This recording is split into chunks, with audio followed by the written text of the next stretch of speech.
Hi there, welcome to the blog.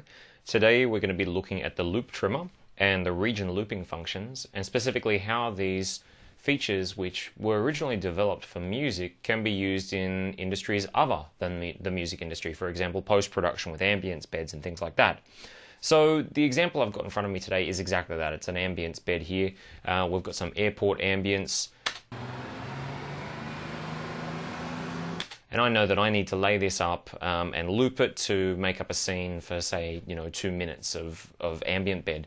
So what I'm going to do is just select the area that I want to use for my ambience. So in this case, just going to trim this up using Apple T or Control T to trim that area up.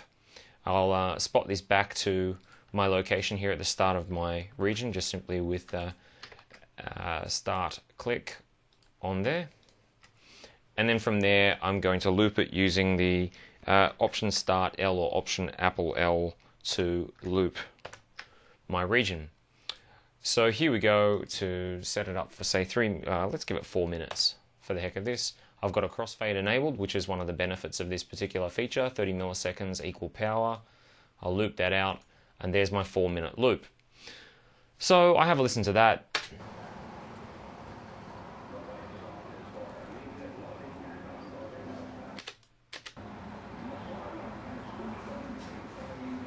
And let's say you can see a little bit of a trough in there, which we might decide that we want to get rid of that little section there, just trim the whole loop up. Alright, so with our trimmer tool selected, I can move down to the bottom of my loop, and you'll see that it comes to a normal trim tool. And when I use this on the bottom edge, I can actually trim up the components within my looped region. So you can see that the input and output remains the same, but I can select intelligently of exactly what section I actually want to loop, like so. So that's definitely one of the benefits here. The second benefit is that I can also put in a fade across multiple regions, like so.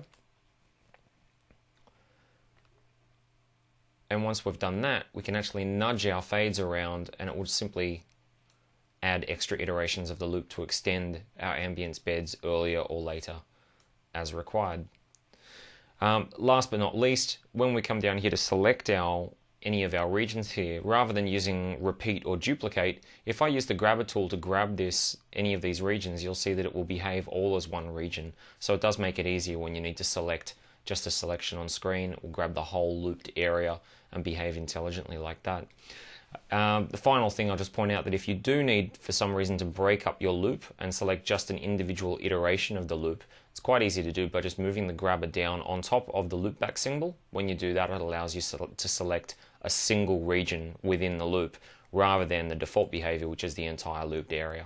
So you could selectively grab an area and delete that out, for example, and maybe just loop back over the top of the work that we had just done there.